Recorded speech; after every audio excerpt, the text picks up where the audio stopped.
Number two, the charismatic, the energetic, the fashionable. Ladies and gentlemen, Agnik Bose.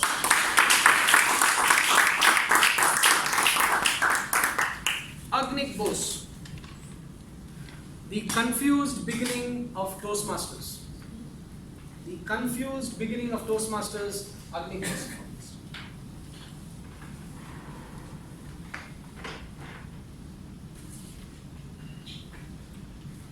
Leadership is not a position, it is an example. Unfortunately, the first example I got with my first encounter of Toastmasters Club was completely wrong. My goodness, such suspense already? Let's get to hear it then. Good evening, Toastmaster of the day, and my fellow curious Toastmasters and guests. Year 2010, the first day of my job, my boss comes up to me and he says, and I quote, Agnik, if you want to become successful in life and a successful leader, your focus on your work should be always focused. My goodness, such wise words. And he quoted, if you want to be noticed, you must become a Toastmaster. I beg your pardon, sir? What is a Toastmaster? Well, he had all the time to explain to me what is a Toastmaster. But instead, he chose to say, Agnik, you come for the session, you will know yourself. So, I didn't even also know that he already enrolled me for an icebreaker and our counter. I was not a member yet, but that's how a corporate club rolls, No membership, less session, less people, you know the drill. So the first session of Toastmasters, I asked my boss, please, tell me something at least, what should I say? Agnik, it's your icebreaker. Just speak whatever you spoke in the interview. And for our counter, just count the R's and the O's. Well, he said, just to count them. Good, bad, nothing. It's like at the end of the session, I was going to say, congratulations, Toastmasters. You have set the maximum R's. But good that didn't happen. So came the round of my speech. I was like, what worse can happen? I'll just go on the stage and just give interview. So I came on the stage, I stood, and then I sat down. Good evening, my name is Agnik Bose. I am from this college. This is my percentage. Yeah, my strengths are blah, blah, blah. My weakness are blah, blah, blah, blah, blah. Went on for 3 minutes. And then I just got up. Thank you, I want to be a part of your organization. Pin drop silence, not a single clap. Then came the table topic session. They called me on stage and they gave me a topic, speak about your favorite dream. I said, okay, I cannot screw this up any further. You want my dream? You can have my dream. So I closed my eyes, I enacted my favorite dream, that I am a strongest superhero. So I did all the kicks and I did all the punches and I enacted the entire story. I opened my eyes. I had the best applauses that day. And I realized something, that the key to Toastmaster success is to be yourself. A leader, he knows the way, he goes the way, and he shows the way. Unfortunately, my leader did not show me the way in Toastmasters. From graduate to become a manager today, I've come across a lot of leaders, and I can summarize all of them into 2 types. One, a formal introvert, and second, an informal extrovert.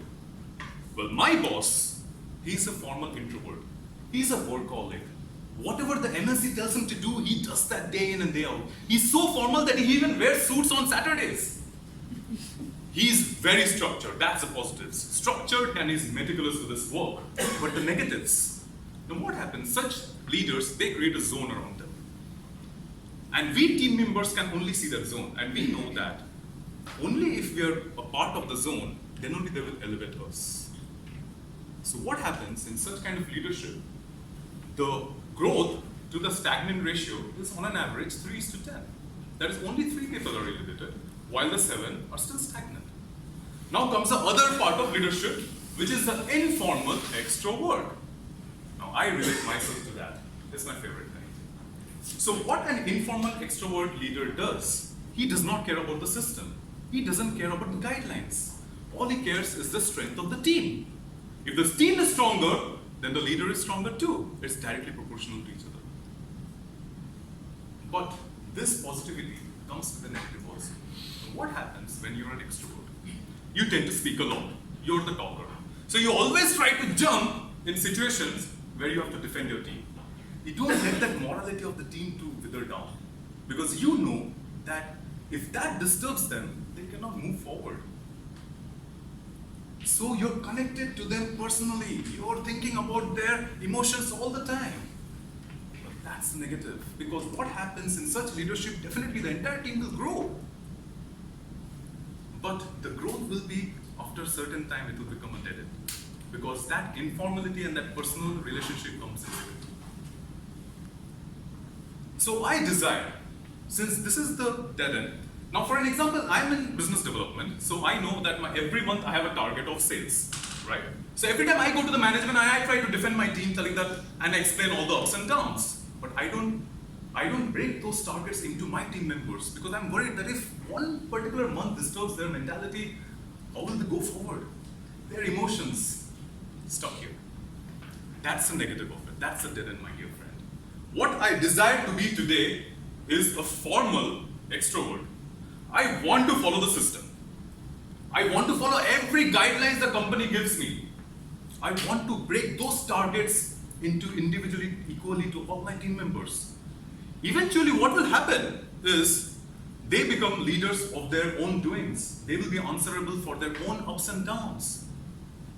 You see, from the blinding act of Toastmasters to today, the team supporting me blindly, I have realized that from that confused beginning of Toastmaster, it was an eye-opener about leadership that day. And today, I'm a true believer that a true and a potential leader is one who do not create followers, but who create leaders. Don't believe me? Look around at all the veteran Toastmasters amongst you. Thank you. Over to the Toastmaster.